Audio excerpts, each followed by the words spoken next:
Why, yes. The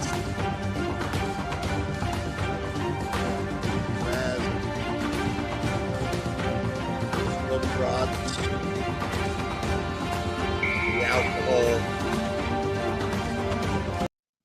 The sound of thuds, the shoulder pads clicking. Welcome to Student Body Right, ladies and gentlemen, here on the Cole County Entertainment channel. I'm your host, Ryan Neff, Student Body Right, all things college football all the time. We are T minus,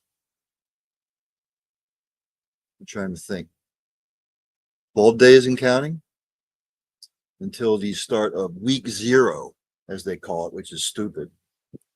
I don't know why you just don't have a full slate on August 30th, which is Labor Day weekend. I don't even like college football on Labor Day weekend. I think they should have it the week after. That's what they should do. Well, what do I know? I'm not the powers that be. I'm an old fart. It was fine the way it used to be a long time ago, where everything was regional. Now the whole NIL stuff again. Anybody that watches my show, NIL and transfer portals and through the woods and over the houses or whatever, to grandmother's house we go. The APC has come out with their preseason poll. Again, the polls had their place once upon a time. Now they're just dumb because they don't make any sense.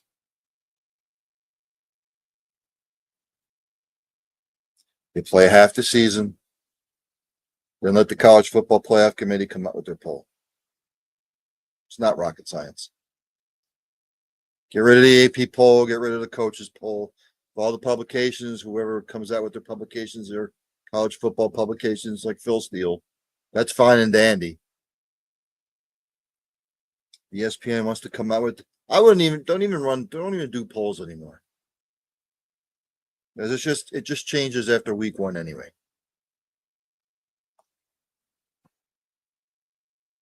So I will go down said list. This might be a quick show today. I don't know. See where it leads. The AP has Boise State ranked 25th. Ashton Jeanty now gone. But they did bring in transfer Malik Sherrod from Fresno State. Try and bolster that running game up. If everybody remembers, they were 12-2 last year. Made the playoff. Week number 1, they opened. They are at South Florida, which might be a tougher game than they think. At 24th, the AP has Tennessee. They finished 10-3 last year. Remember, they made the playoff. No Nico Iamaleava anymore. He's gone. Week 1, they opened August 30th. Syracuse. That's in Atlanta.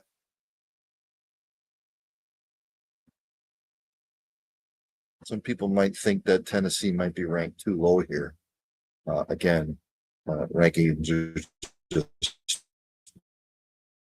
they're idiotic. 1/3, they have Texas Tech. Last year's record, they were 8-5.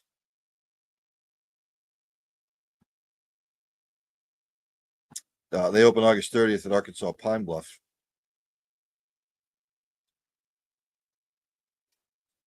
I found this stat interesting. The Red Raiders have not appeared in an AP preseason poll since 2000, or an AP poll since 2018.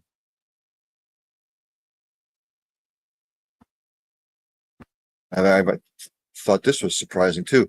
No power conference program has played more games as an unranked team over the past 6 seasons than Texas Tech, 74. It's weird, isn't it? 22nd, they have Iowa State. They were 11-3 last year. But again, got their ass kicked in the playoff. Or I'm sorry, I think it was the Big 12 championship. Week 1, they open at Kansas State. That's in Dublin. Stupid idea, by the way. Kansas State and Iowa State in Dublin. Why? Why? What ties do Iowa State and Kansas State have to Dublin?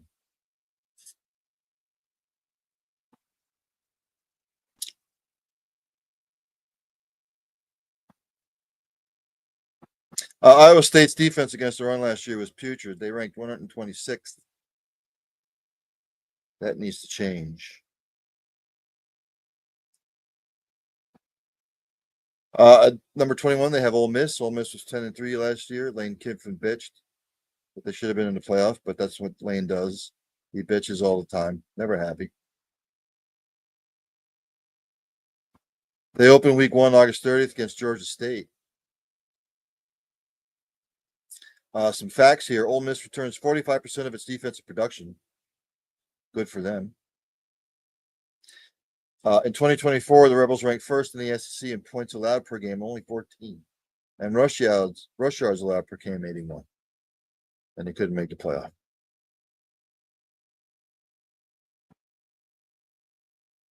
'20th, the AP has the Hoosiers, who had a dream season last year before losing to Notre Dame in the playoff. They were 11-2 last year. August 30th, they open against Old Dominion.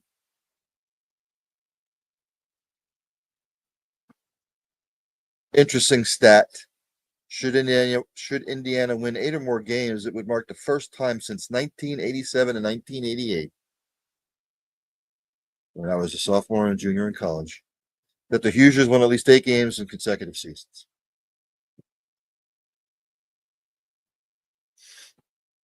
Number 19, they have Texas A&M ranked 19th last year. They were 8-5.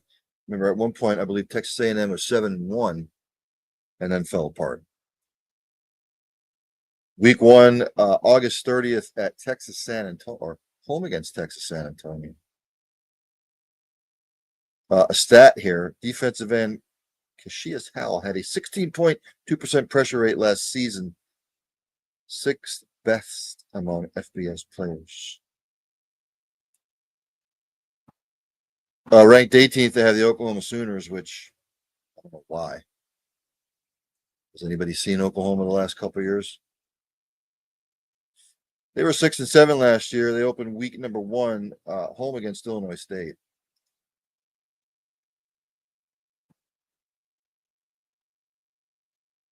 They just throw out some stats here. The Sooners have played in a bowl game in 26 consecutive seasons. Only Georgia has played in more consecutively.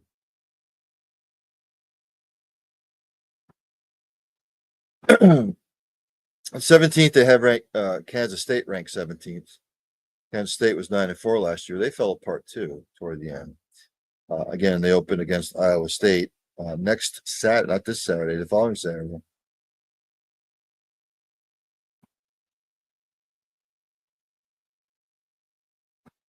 In the 16th position, they have SMU. Remember, SMU was 11-3 last year. Thought that they were going to win the ACC, and then Clemson put a kibosh on that. They open week number 1 versus East Texas A&M. That's right, East, not Texas A&M. East Texas A&M. Good Lord. 15th, they have the Florida Gators. Florida was 8-5 last year. Billy Napier was on the verge of getting fired. And then they went on a roll.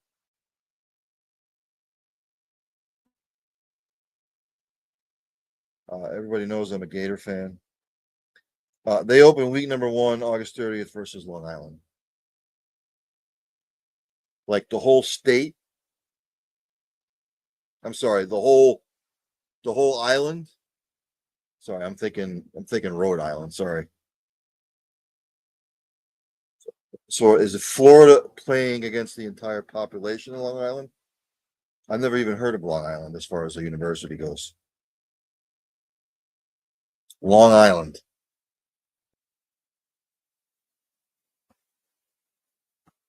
For 14th, they've got Michigan. Michigan 8-5 overall last year, a little bit better than I even thought. Week 1, they open August 30th versus New Mexico.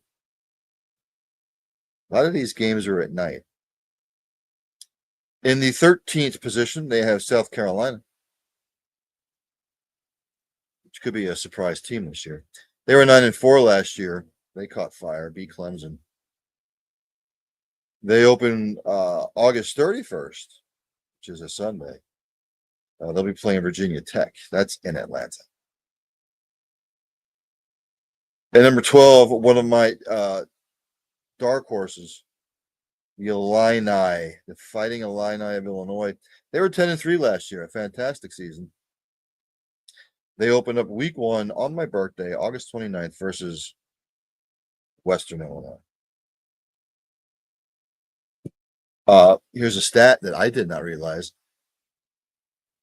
Illinois has never won 10 games in back-to-back seasons ever. I did not know that. In the 11th position, a lot of people have them repeating in the Big 12. They have the Arizona State Sun Devils. 11-3 overall last year. Open August 30th against Northern Arizona. Remember, Cam Scatterbo's gone, but a lot of people are picking Arizona State to repeat. I've seen Arizona State. I've seen Kansas State. In the 10th position, they have the Miami Hurricanes. Hurricanes blew a chance to play in the ACC title game and make the playoff. They open August 31st against Notre Dame. That's a Sunday at 7:30. I think this is a little bit too high for them, but what do I know? In the 9th spot, they have LSU. LSU 9-4 last year. They open week 1 against the other Tigers, Clemson. We will see where both these teams are at. 8th, they've got the Tide, which I'm sure Alabama fans aren't happy. Alabama finished 9-4 last year under Mr. DeBoer. A lot of Alabamans will be expecting them to bounce back. 7th, they've got the Ducks of Oregon. Oregon ran the table last year and then ran into Ohio State again in the playoff, and they got their ass kicked. They open August 30th against Montana State. Number 6, Notre Dame. First Notre Dame playing for the national title last year, losing to Ohio State. They finished last year 14-2. They open August 31st at Miami, obviously. 5th, they have Georgia. Georgia was 11-3 last year.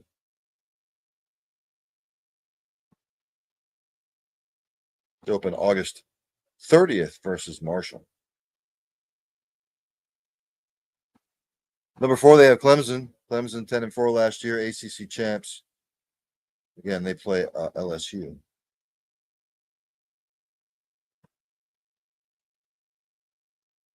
Third, they have the Ohio State Buckeyes, 14-2 national champs last year. Obviously, they played Texas, which would be Lee Corso's final headgear pick. God bless him. Second, they've got the Penn State Nittany Lions, 13-3 last year. Obviously, losing to Notre Dame in the playoff. Those running backs, man, it's at 1,000 yards rushing last year for the both of them. I won Tom Fallon up there in the Lehigh Valley on 1320 Fox station. He's saying Penn State is being overvalued. I kind of tend to disagree. And number 1, preseason, Texas Longhorns, 13-3 last year.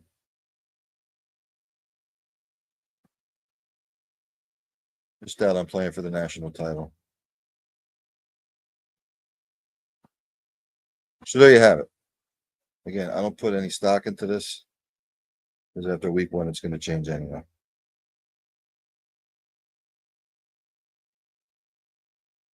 Some news and notes from around the world in college football.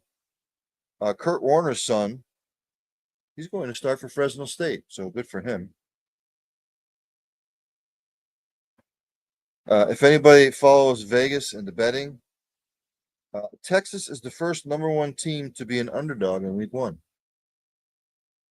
So people are laying their money on Ohio State.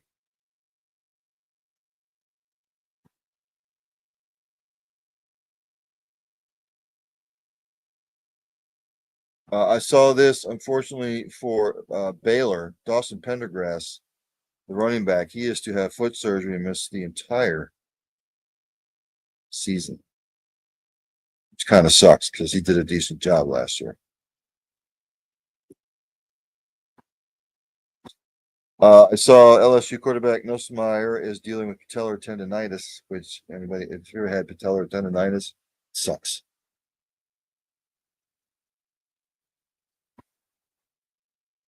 Some big blows for Notre Dame as far as depth goes. They have lost offensive lineman, sorry, uh, tight end Kedron Young and running back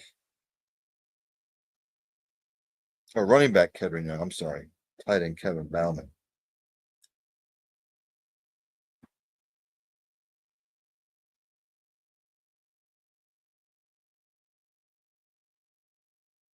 Just for shizzles and giggles, ESPN came out with their 2025 preseason college football All-America team.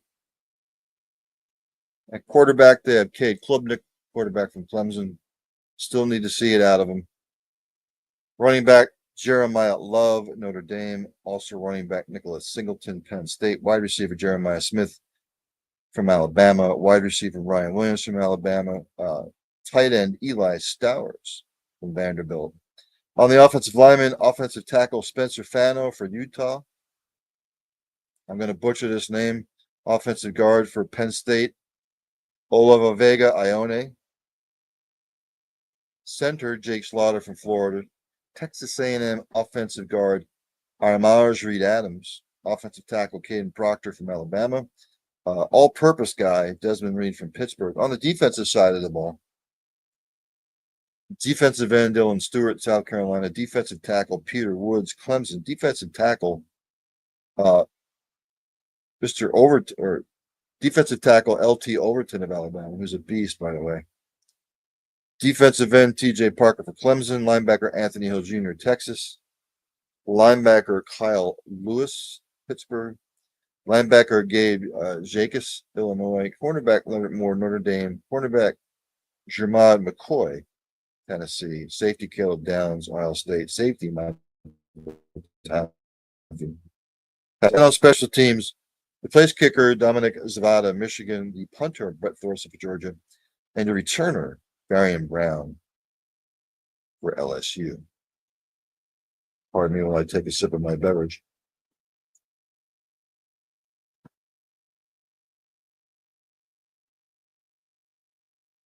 And like, this is the kind of stuff I'm talking about, like with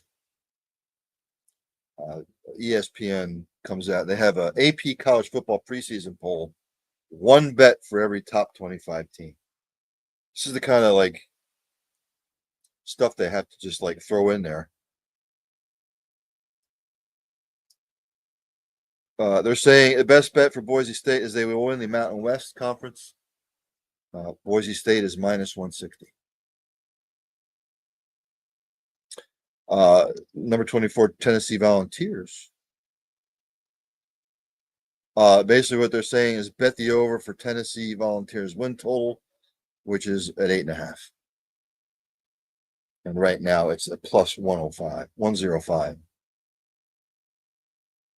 They're saying the best bet for Texas Tech at number 23, that Texas Tech will win over 8.5 games, which is minus 140. There he is, Paul Spencer. Not a huge loss for Notre Dame. We'll be fine at running back Love and Jaden Price.com. Will bang their 1,600 yards combined. Kendra Young, running back, is a redshirt freshman. He's a projected running back for. Yeah, I mean, Notre Dame will make the college football. Now, you can't go losing to Northern Illinois and then expect to rattle off win after win after win. They need to avoid that. Paul. Like big time. Can't be doing it. That's any team, though. Any team. Yeah, you can't have a brain fart against the lesser teams. Number 22, Iowa State. They're saying Iowa State, Kansas State over 49.5 points when they play in a couple weeks. Number 21, Ole Miss, ESPN's bet. Ole Miss to miss the playoffs. Take that bet. minus 190 for Ole Miss. They're saying take Ole Miss minus 190 to not make the college football playoff. And number 20, Indiana Hoosiers, they're saying the best bet, take the over 8.5 wins at plus 115. They're saying Indiana will win more than 8.5. Number 19, Texas A&M. They're saying the best bet, take Texas A&M over 7.5 wins at minus 170. Oklahoma Sooners, they say the best bet. Listen to this. Even though they're safely in the AP poll, ESPN is saying take Oklahoma and the under 6.5 wins at plus 135. Wow. Number 17, they're saying the best bet, Kansas State to win the Big 12 title at plus 550. Just throwing these out there for you. And number 16, SMU. They're saying the best bet is to take SMU over 8.5 wins at minus 110. The Florida Gators, they're saying the best bet, take Florida under 7.5 wins at minus 135. For Michigan at number 14, they're saying the best bet to win the Big Ten. Take that. Michigan to win the Big Ten plus 850. Not going to happen. Paul Spencer, my man Paul, measuring stick week 1, Miami.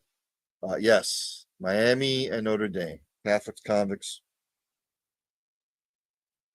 A&M back-to-back, and Arkansas, who can run. Yes. Yes. Some of these teams, if you look at their schedule, it sets up not so good. I guess if anybody goes and looks at my Florida Gator schedule, brutal. I've never been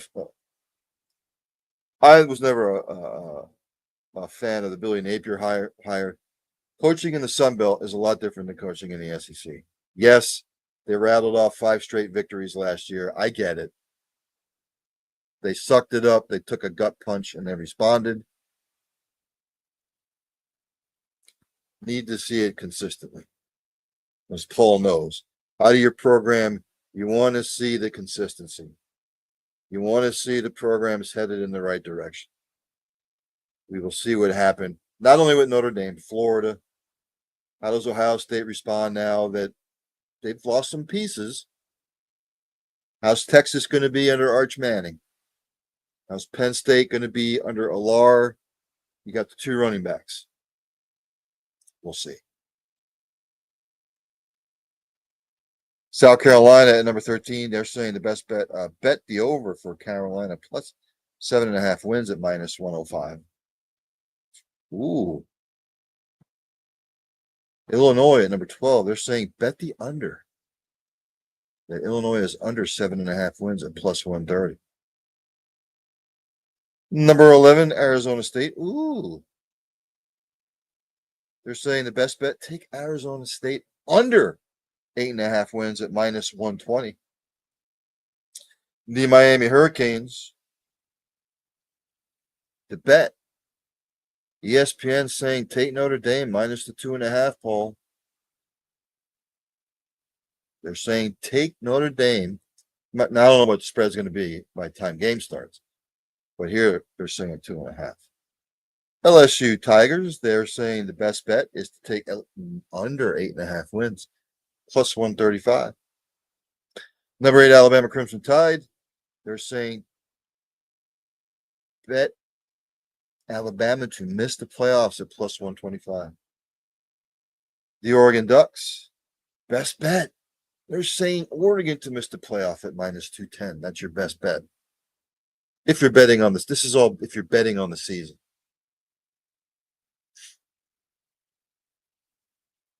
Oh, here you go, Paul.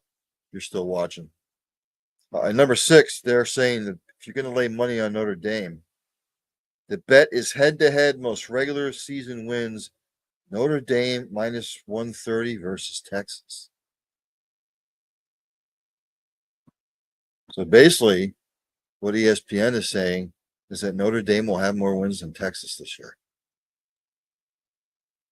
Regular season. Number five, the Georgia Bulldogs. They're saying the best bet, Georgia over 9.5 wins at minus 180. Clemson Tigers, the best bet, minus 145. The Tigers to make the playoffs. Number 3, Ohio State, the bet. They're saying Ohio State minus 2.5 will take out Texas. You see how stupid stuff is?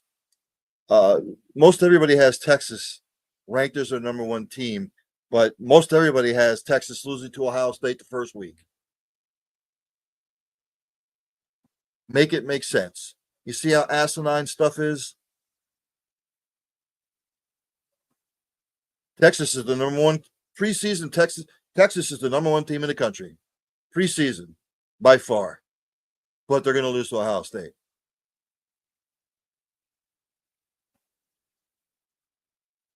Best bet for Penn State. I'm sure Tom Fallon will disagree with this. Take the over for 10.5 wins at plus 120. And at number 1, Texas Longhorns. Listen to this. ESPN is saying the best bet, plus 220 for the Longhorns to miss the playoffs. These are just some of the